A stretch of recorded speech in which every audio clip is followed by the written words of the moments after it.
करण और मधु फिर से दरवाजे पर आकर खड़े हो गए। सबके चेहरों पर मुस्कुराहट आ गई।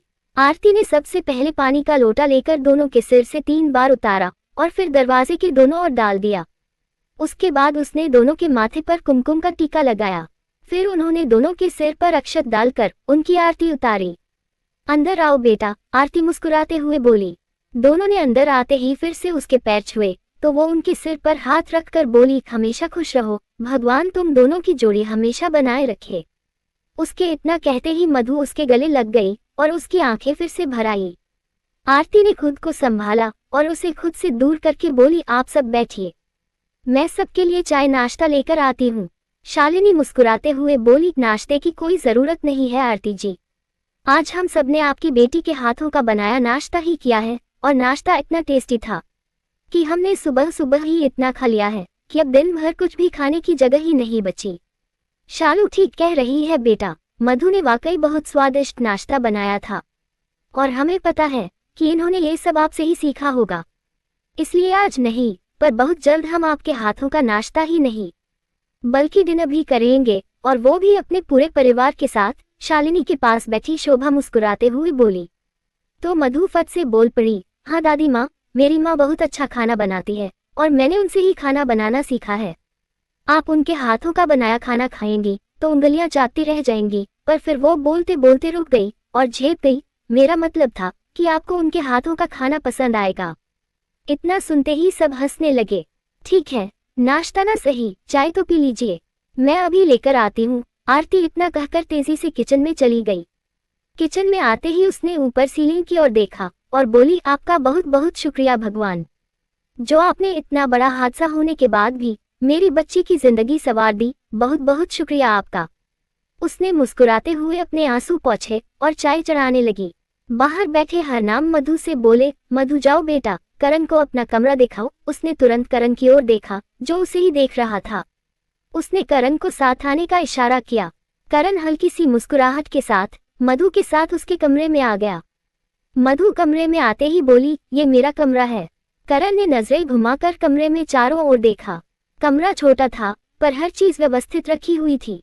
बैग के पास एक और टेबल पर मधु और मीरा की तस्वीर रखी हुई थी, तो दूसरी ओर टेबल पर मधु के माँ पापा की तस्वीर रखी थी। बैग के ठीक सामने एक टेबल और रखी थी जिस पर ढेर सारी बुक्स और कंप्यूटर रखा हुआ था। पास ही एक टेबल लैंप भी था। ठीक उसके ऊपर शाहरुख खान की एक खूबसूरत सी तस्वीर लगी हुई थी जिसके चारों ओर मधु की तस्वीरें लगी थी। करण उन तस्वीरों को देखकर मन ही मन मुस्कुराने लगा। राइट साइड की दीवार पर मधु और उसके भाई अबीर की तस्वीर लगी थी। करण ने उस तस्वीर की ओर देखा तो मधु फट से बोली, ये मेरा भाई है, अबीर बेंगलोर में पढ़ता है। आप बैठिए ना, मैं आपके लिए पानी लेकर आती हूँ। तभी मीरा वहाँ पानी लेकर आ गई। उसने पानी की ट्रे मधु की ओर बढ़ा दी। मधु ने जैसे ही उसके हाथ से ट्रे ली तो वो उसके कान में आहिस्ता से बोली, अच्छा मौका है, करण को बता दे कि तू उसे प्यार करती है। मधु बड़ी बड़ी आंखें करके उसे घूरने लगी, पर मीरा ने उसे इशारा किया और मुस्कुराते हुए वहां से चली गई। उसके जाते ही मधु के दिल की धड़कनें तेज हो गई। वो ट्रे लेकर करण के पास आई। पानी। करण ने उसे देखते हुए पानी का ग्लास उठाया और पानी पीने लगा। उसने ग्लास जैसे ही ट्रे में वापस रखा तो मधु उसकी ओर देखकर बोली, थैंक यू करण। किस लिए? करण ने अनजान बनते हुए पूछा। मधु ने मुस्कुराते हुए जवाब दिया, आपकी और आपकी फैमिली की वजह से आज मुझे मेरी फैमिली फिर से वापस मिल गई, इसलिए थैंक यू। करण उठकर उसके पास आया। तुम्हें थैंक यू कहने की कोई जरूरत नहीं है मधु, क्योंकि तुम अपने परिवार से मेरी वजह से ही दूर हुई थी। मेरी वजह से ही तुमने अपना सब कुछ खोया था, इसलिए मैं तुम्हें वो सब लौटाना चाहता हूँ जो जाने अनजाने मैंने तुमसे छीना है। मधु की आंखें भर आई और वो करण की ओर देखकर बोली, आपने मुझसे कभी कुछ नहीं छीना करण, आपने तो मुझे सिर्फ दिया है। मेरी तो ये जिंदगी भी आपकी ही दी हुई है, इसलिए जो कुछ भी मेरे साथ हुआ उसके लिए खुद को दोष कभी मत दीजिएगा, वरना मुझे लगेगा कि सबकी तरह मैं आपकी भी परेशानी की वजह बन गई हूँ। तभी करण ने उसके होंठों पर उंगली रख दी। मधु आंसू भरी नजरों से उसे देखने लगी। करण ने उसके होठों से अपनी उंगली हटाई और अपने दोनों हाथों से उसके आंसुओं को पोंछकर बोला, मधु आज तो ये बात कह दी है तुमने, पर आज के बाद इस तरह की बकवास फिर कभी मत करना।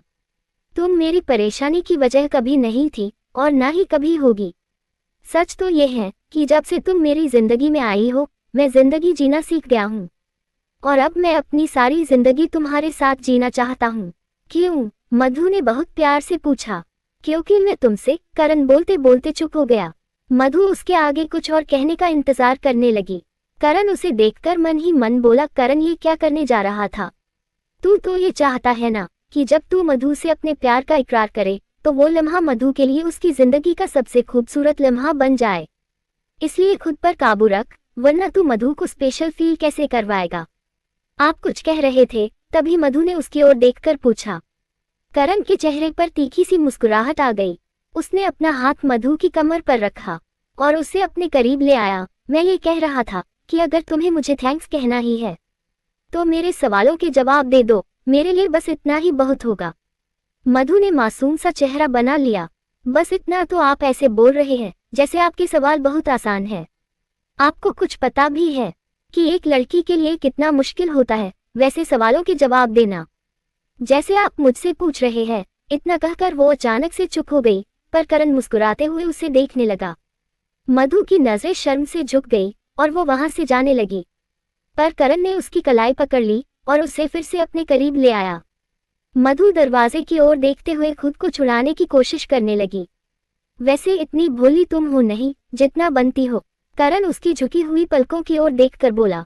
मधु ने नजरें उठाकर उसकी ओर देखा पर कुछ बोल नहीं सकी, पर करण फिर से बोला, सुबह तो तुम्हें मेरे सवाल समझ नहीं आ रहे थे और अब तुम्हें मेरे सवालों के जवाब देना मुश्किल लग रहा है। ये सुनकर मधु की नजरें फिर से झुक गई। करण ने उसकी ठोंडी पर उंगली रखी और उसका चेहरा अपनी ओर करके बोला, ये बढ़िया है, कुछ भी पूछो तो नजरें झुका लो और शर्म के पर्दे की आड़ में छिप जाओ, है ना? अगर मुझे पता होता कि आप ऐसे भी है तो मैं आपसे शादी कभी नहीं करती, मधु मन मन मुस्कुराते हुए बोली। अच्छा, करण ने मुस्कुराते हुए पूछा। तो मधु ने बात बदली और खुद को छुड़ाने की कोशिश करते हुए बोली, करण मेरा घर आपके कमरे से भी छोटा है और यहाँ कोई नॉक करके अंदर नहीं आएगा, इसलिए प्लीज मुझे छोड़िए। ये मुझे ताना मारा तुमने या मेरे रूम की तारीफ कर रही हूँ? करण ने उसकी ओर देखकर पूछा। मधु के चेहरे पर मुस्कुराहट आ गई और वो बात बदलते हुए बोली, आप वो गुस्से वाले करण खुराना ही ज्यादा अच्छे थे। उसके इतना कहते ही करण गुस्से में उसे अपने और करीब लाकर बोला, करण खुराना को ये बिल्कुल पसंद नहीं है मधु कि कोई उसके सवालों के जवाब देने में इतना वक्त लगाए, समझी तुम? उसे गुस्से में देखकर मधु घबरा गई। करण ने उसे छोड़ा और गुस्से में वहां से चला गया। मधु परेशान होकर बेड पर बैठ गई, पर उसके रूम से बाहर आते ही करण मुस्कुराने लगा। उसने पलट कर देखा तो मधु परेशान सी बेड पर बैठी हुई थी। वो मन ही मन बोला, अब देखते हैं मधु कि मेरी नाराजगी तुम्हें मुझसे दूर ले जाती है या और करीब ले आती है। वैसे मुझे पता है कि मेरी नाराजगी तुम्हें बहुत परेशान करने वाली है, इसलिए अब तुम खुद मेरे पास आओगी। वो मुस्कुराते हुए सबके बीच आकर बैठ गया। आरती ने उसकी ओर चाय की प्याली बढ़ाई। ये लो बेटा। थैंक्स। करण ने चाय ली और पीने लगा, पर मधु अभी भी कमरे से बाहर नहीं आई। तभी मोहन मीरा से बोले, बेटा मधु को तो ले आ। जी अंकल। वो अपनी चाय की प्याली हाथों में लिए मधु के कमरे में आई। मधु को परेशान देखकर उसने पूछा, अब क्या हुआ? ऐसे क्यों बैठी है? चल अंकल तुझे बाहर बुला रहे हैं। उसे अकेले देखते ही मधु ने दरवाजे की ओर देखा और गुस्से में उसकी बांह पकड़कर पूछा, तेरा दिमाग खराब हो गया है मीरा, या फिर तू पागल हो गई है? बाहर झूठ बोलने की क्या जरूरत थी तुझे? मैंने कौन सा झूठ बोला? मीरा ने चाय की प्याली टेबल पर रखते हुए पूछा। तो मधु गुस्से में भड़की, तूने बाहर पापा से झूठ क्यों बोला कि शिमला में करण ने ही मुझे बचाया था? मीरा मुस्कुरा दी। उसने अपनी चाय की प्याली फिर से उठाए और एक घूंट पीकर बोली, झूठ कहाँ बोला मधु, सच ही तो बोला था। क्या करण ने तुझे उस राक्षस से नहीं बचाया था? तू अच्छे से जानती है मीरा कि मैं उस आदमी के बारे में बात नहीं कर रही हूँ, मधु गुस्से में बोली। मीरा ने कोई जवाब नहीं दिया और चुपचाप चाय पीने लगी। मधु को उसकी इस हरकत पर बहुत गुस्सा आया और वो मीरा को घूरने लगी। सॉरी यार, तू जरा सी बात पर ऐसे रिएक्ट क्यों करने लगती है? उस वक्त मुझे जो ठीक लगा मैंने बोल दिया। अब चल, बाहर तुझे सब बुला रहे हैं। उसने मधु का हाथ पकड़ा और उसे बाहर ले आई। इधर शांति अभी भी परेशान टहल रही थी। उसे कुछ समझ नहीं आ रहा था कि वो ऋषभ को कैसे ढूंढे। तभी राधिका ने वहां आकर उसे पुकारा। उसकी आवाज सुनते ही शांति ने पलटकर देखा और बोली, राधिका बेटा वहां क्यों खड़ी है, अंदर आ जा।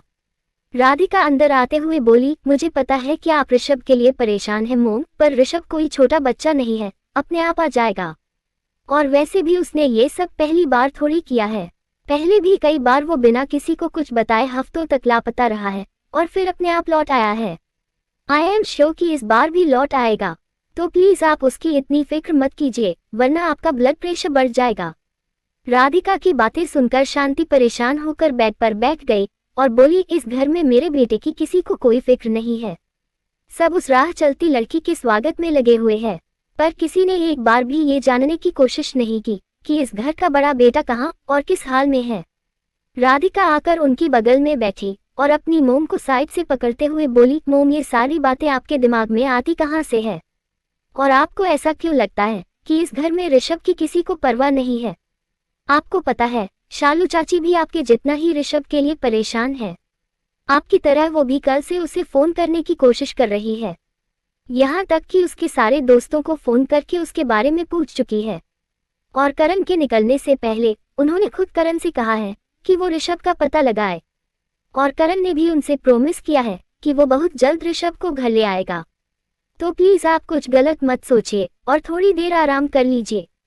करण बहुत जल्द ऋषभ को घर ले आएगा। उसके दिलासे से भी शांति की परेशानी कम नहीं हुई, वो अब भी ऋषभ को लेकर परेशान थी।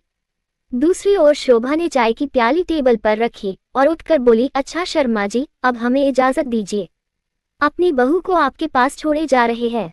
आज जी भर के अपनी बेटी का दुलार कर लीजिए, क्योंकि हम कल करण को भेजेंगे मधु को लाने। हाँ आरती जी, हम तो बस यहाँ आप लोगों की गलतफहमी दूर करने आए थे, जो अब दूर हो चुकी है, इसलिए अब जाने की आज्ञा दे दीजिए। तभी शालिनी भी हाथ जोड़कर बोली। आरती ने तुरंत उनके हाथ पकड़ लिए, आप सबकी खातिर करने का मौका जरूर दीजिएगा। हमारे यहाँ बेटी की शादी के बाद हर बड़े त्योहार पर बेटी के ससुराल वालों को खाने पर बुलाया जाता है, तो मैं आपसे निवेदन करती हूँ कि आप अपने पूरे परिवार के साथ होली पर हमारे यहाँ खाने पर आए और होली का त्योहार हमारे साथ ही मनाएं। हम जरूर आएंगे और अपने पूरे परिवार को भी लेकर आएंगे, पास खड़ी शोभा बोली। तो आरती के साथ साथ मोहन और हरनाम के चेहरों पर भी मुस्कुराहट आ गई। करण ने आगे बढ़कर फिर से मोहन और आरती के पैर छुए तो दोनों ने उनसे सिर पर हाथ रखा। तभी हरनाम बोले, आइए मान जी, मैं आप लोगों को गाड़ी तक छोड़ देता हूँ। आरती और हरनाम उन्हें गाड़ी तक छोड़ने के लिए उनके साथ आगे बढ़े। करण ने एक बार भी मधु की ओर नहीं देखा, पर मधु परेशान सी उसे ही देख रही थी। तभी मीरा ने उसकी कलाई पकड़ी, चल हम भी करण को गाड़ी तक छोड़ने चलते हैं। मधु कुछ कह पाती उसके पहले ही मीरा उसे खींच कर ले गई। मोहन के चेहरे पर मुस्कान भी थी और आंखों में आंसू भी। उन्होंने अपनी व्हीलचेयर अपने घर में बने मंदिर की ओर बढ़ाई और भगवान के सामने हाथ जोड़कर बोले, समझ नहीं आ रहा भगवान कि किन शब्दों में आपका शुक्रिया अदा करूं। जिस दिन से मधु ने मुझे शिमला वाले हादसे के बारे में बताया है, उस दिन से मुझे दिन रात बस यही फिक्र खाई जा रही थी कि अब मेरी बच्ची का क्या होगा, कौन इतना बड़ा सच जानकर उसे अपनाएगा। पर आपने तो पल भर में ही मेरी सारी चिंता दूर कर दी। करण साहब बहुत अच्छे इंसान हैं। ये बात तो मैं उसी दिन समझ गया था जब वो खुद सच बताने यहाँ आए थे, पर मैंने ये कभी नहीं सोचा था कि वो सब कुछ जानकर भी मेरी बच्ची का हाथ थाम लेंगे। अपना आशीर्वाद उन पर हमेशा बनाए रखिएगा भगवान। आज करण की दादी और माँ ने यहाँ आकर ये साबित कर दिया कि वो मेरी बच्ची को वो प्यार देंगी जिसके लिए वो बचपन से तरसी है। अब बस मेरी बच्ची से उसकी खुशियां मत छीनिएगा भगवान, उसे हमेशा खुश रखिएगा। इधर मधु और मीरा भी सबको गाड़ी तक छोड़ने पहुंची। शालिनी और शोभा दोनों आरती के गले लगकर गाड़ी में बैठी। करण भी बिना मधु की ओर देखे गाड़ी में बैठ गया। उसे देखकर मधु मन ही मन बोली, मधु तू भी ना, क्या जरूरत थी तुझे इन्हें गुस्सा दिलाने की। इनका रौद्र रूप तो तू कई बार देख चुकी है। अगर ये फिर से अपने उसी अवतार में आ गए तो तेरे लिए इनके साथ एक कमरे में रहना मुश्किल हो जाएगा। हे महादेव, अब तो ये ऑफिस चले जाएंगे और तुझे पूरा एक दिन यहाँ रहना पड़ेगा। अब मैं इन्हें कैसे मनाऊंगी। यही सब सोचकर वो करण की ओर देख रही थी। उसे बस करण के एक बार अपनी ओर देखने का इंतजार था, पर करण ने बिना उसकी ओर देखे गाड़ी स्टार्ट की और गुस्से में अपनी गाड़ी आगे बढ़ा दी। पर वो गाड़ी में लगे मिरर से मधु को देखकर मुस्कुरा रहा था। अब देखता हूँ मधु कि तुम मुझे कैसे मनाती हो। मधु और मीरा अभी भी उससे जाते देख रही थी। तभी हरनाम ने मधु के सिर पर हाथ फेरकर पूछा, घर चले बेटा। जी मामा जी, मधु करण की जाती हुई गाड़ी की ओर देखकर बोली। उसके मुंह से अपने डैड के लिए मामा जी सुनकर मीरा हैरानी से उसे देखने लगी। मधु ने जैसे ही उसका चेहरा देखा तो तुरंत बोली, सॉरी, वो गलती से मुंह से निकल गया। चलिए अंकल। मीरा मुस्कुरा दी और हरनाम और मधु के साथ घर की ओर बढ़ने लगी। करण ड्राइव करते हुए मधु की कही बातों के बारे में सोचकर मुस्कुरा रहा था। उसे खुश देखकर पास बैठी शोभा बोली, मुस्कुराते हुए बहुत प्यारे लगते हैं आप। करण न ही कुछ बोला और न ही उसने अपनी दादी की ओर देखा। तभी उसके फोन की बेल बज उठी। आदि का नंबर देखते ही उसने तुरंत कॉल रिसीव की। ऋषभ का कुछ पता चला? जी सर, इस वक्त वो उदयपुर के एक हॉस्पिटल में है। हॉस्पिटल? करण ने हैरानी से पूछा। शोभा और शालिनी दोनों परेशान होकर एक दूसरे का मुंह देखने लगी। तभी आदि फिर से बोला, इंदौर आते वक्त उनका एक्सीडेंट हो गया था। ज्यादा चोट तो नहीं लगी उन्हें, पर हाँ, सिर में थोड़ी गहरी चोट आई है। डॉक्टर से मेरी बात हुई तो उन्होंने बताया कि वो अब ठीक है, खतरे वाली कोई बात नहीं है। उदयपुर के लिए जो भी अगली फ्लाइट हो उसने मेरे लिए एक टिकट बुक करो। करण गाड़ी ड्राइव करते हुए बोला। वो मैंने कर दिया है सर, 2 घंटे बाद आपकी फ्लाइट है। थैंक्स आदि। इतना कहकर करण ने कॉल कट कर दी और शालिनी और शोभा कुछ पूछती उसके पहले ही वो बोला, टेंशन वाली कोई बात नहीं है। इंदौर आते टाइम ऋषभ का एक छोटा सा एक्सीडेंट हो गया था, इसलिए वो हॉस्पिटल में है। उसे बस सिर में थोड़ी चोट आई है। हे भगवान, तो ऋषभ ने हमें इन्फॉर्म क्यों नहीं किया? शालिनी ने परेशान होकर पूछा। तो करण मुस्कुरा दिया, आपका लाडला बेटा आपसे बहुत प्यार करता है मम्मा, इसलिए उसने आपको तकलीफ देना ठीक नहीं समझा होगा। शालिनी उसे गुस्से में घूरने लगी। तो करण ने अपनी गाड़ी बाएं मोड़ी और बोला, जा रहा हूं उसे लेने, ले आऊंगा सही सलामत। करण के होते हुए उसकी मम्मा को किसी बात की फिक्र करने की कोई जरूरत नहीं है, पर सिर्फ आपके और दादी की खातिर जा रहा हूं। इसका ये मतलब बिल्कुल मत निकालिएगा कि मेरे और उसके बीच सब कुछ ठीक हो गया है। उसकी बातें सुनकर शोभा और शालिनी दोनों ही मुस्कुरा दी। दूसरी ओर मधु अपने पापा के कमरे में पहुंची तो मोहन उसे देखकर मुस्कुरा दिए। मधु उनके पैरों के पास बैठकर बोली, पापा मैं जानती हूँ कि आपने मेरी शादी के लिए ढेर सारे सपने देखे थे, पर मैंने आपके सारे सपने तोड़ दिए। पर पापा, उस वक्त हालात ही कुछ ऐसे बन गए थे कि मुझे इस शादी के लिए हाँ करनी पड़ी। आप और माँ मुझसे बहुत नाराज थे।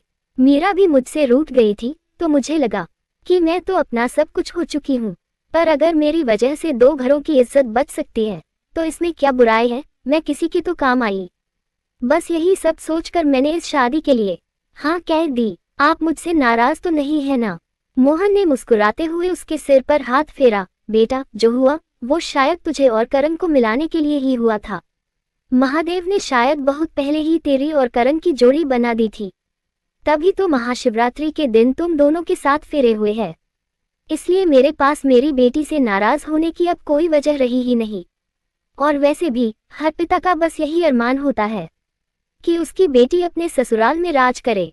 करण की माँ और उसकी दादी से मिलकर मुझे अब पूरा यकीन हो गया है कि मेरी मधु उस घर में बिल्कुल राजकुमारियों की तरह रहेगी, और शालिनी जी मेरी बेटी की जिंदगी में उसकी माँ की खाली जगह हमेशा के लिए भर देगी।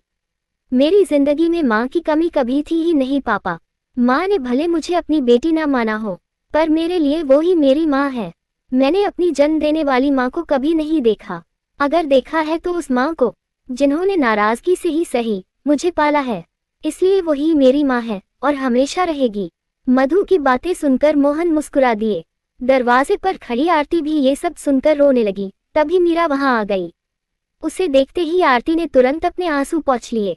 मीरा उन्हें घूरते हुए अंदर आई और मोहन के पास वाली कुर्सी पर बैठकर बोली, अंकल आपने मधु की शादी मिस कर दी ना? तो चलिए मैं आपको इसकी शादी की सारी रस्मों की तस्वीरें और वीडियो दिखाती हूँ। उसने एक एक करके मोहन को तस्वीरें दिखानी शुरू की तो आरती भी तुरंत अंदर आ गई और झांक झांक कर तस्वीरें देखने की कोशिश करने लगी। पर मधु मुस्कुराते हुए उठकर अपने कमरे में चली गई। उसके जाते ही मीरा की नजर आरती पर पड़ी, जो चोरी चोरी मधु की शादी की तस्वीरें देख रही थी। मीरा अपनी जगह से उठी और उसने आरती को वहां बैठाकर अपना फोन उसे पकड़ा दिया। आंटी आप अंकल को तस्वीरें दिखा दीजिए, मैं डैड को फोन करके पूछ लेती हूँ कि वो घर पहुंचे या नहीं। इधर मधु अपने कमरे में बेचैनी से टहल रही थी। उसे समझ नहीं आ रहा था कि वो क्या करे, कैसे करण को मनाए। उसने अपना फोन उठाया और करण को फोन करने लगी। आदि के साथ एयरपोर्ट जा रहे करण ने जैसे ही उसका नंबर देखा तो उसके चेहरे पर मुस्कुराहट आ गई। उसने तुरंत कॉल रिसीव की। हेलो। करण की आवाज सुनते ही मधु की बोलती बंद हो गई। उसके मुंह से एक शब्द भी नहीं निकला। कुछ तो बोलो मधु, करण भी मन ही मन बोला। उसने कुछ देर मधु के कुछ बोलने का इंतजार किया, पर जब मधु कुछ नहीं बोली तो करण ने पूछा, कुछ बोल रही हो मधु या फिर मैं फोन रखूं? क्योंकि जिंदगी भर यूं ही फोन पकड़कर बैठने का मेरा कोई इरादा नहीं है और ना ही मेरे पास इतना टाइम है। उसके इतना कहते ही मधु ने घबराकर कॉल कट कर दी। करण ने तुरंत अपना फोन देखा तो कॉल कट चुकी थी। उसे मधु की इस हरकत पर बहुत गुस्सा आया। तभी ड्राइवर ने गाड़ी रोक दी। करण ने अपना बैग कंधे पर टांगा और गाड़ी से बाहर आकर आदि से बोला, आदि मैं ऋषभ को लेकर आता हूँ और पता करता हूँ कि उसके दिमाग में आखिर चल क्या रहा है। शाम तक मैं वापस आ जाऊंगा, तब तक तुम्हें मेरा एक काम करना है। जी सर कहिए, आदि ने गाड़ी से बाहर आकर पूछा। तो करण उसके साथ एयरपोर्ट की ओर बढ़ते हुए बोला, पता करो कि मधु के पापा के पैरों का इलाज किस हॉस्पिटल में चल रहा है और उनका केस किस डॉक्टर के हाथों में है। मुझे वापस आते ही उनकी पूरी केस हिस्ट्री जाननी है। मेरे ऑफिस पहुंचने से पहले मुझे उनकी सारी रिपोर्ट्स मेरी टेबल पर चाहिए। मिल जाएगी सर, आदि सिर हिलाकर बोला। करण एयरपोर्ट के अंदर जाने वाले गेट के पास आकर रुका। और हाँ, मुझे रिद्धिमा का सच जल्द से जल्द जानना है, क्योंकि मेरा दिल कहता है कि शादी के दिन जो कुछ भी हुआ वो किसी की सोची समझी साजिश थी। और अगर मैं सही हूँ तो ये तो तय है कि मेरी और मधु की शादी से मेरे दुश्मनों के इरादों पर पानी फिर चुका है और वो आगे कुछ बड़ा जरूर करेंगे। पर इससे पहले कि वो मुझे और मेरी फैमिली को नुकसान पहुंचाएं, मुझे इस खेल के मास्टरमाइंड तक पहुंचना है। यू डोंट वरी सर, मैं बहुत जल्द रिद्धिमा की जन्म कुंडली लाकर आपके सामने रख दूंगा। मैंने ऑलरेडी हमारे आदमियों को इस काम पर लगा दिया है। आदि के इतना कहते ही करण मुस्कुराते हुए अंदर चला गया। बाय आदि। लेखिका कविता वर्मा। अगर आपको मेरी लिखी कहानियां पसंद आ रही है और आप इस कहानी को आगे भी पढ़ना और सुनना चाहते हैं तो मेरे चैनल को लाइक करें, शेयर करें और आज ही सब्सक्राइब भी करें। Thank you for watching this video.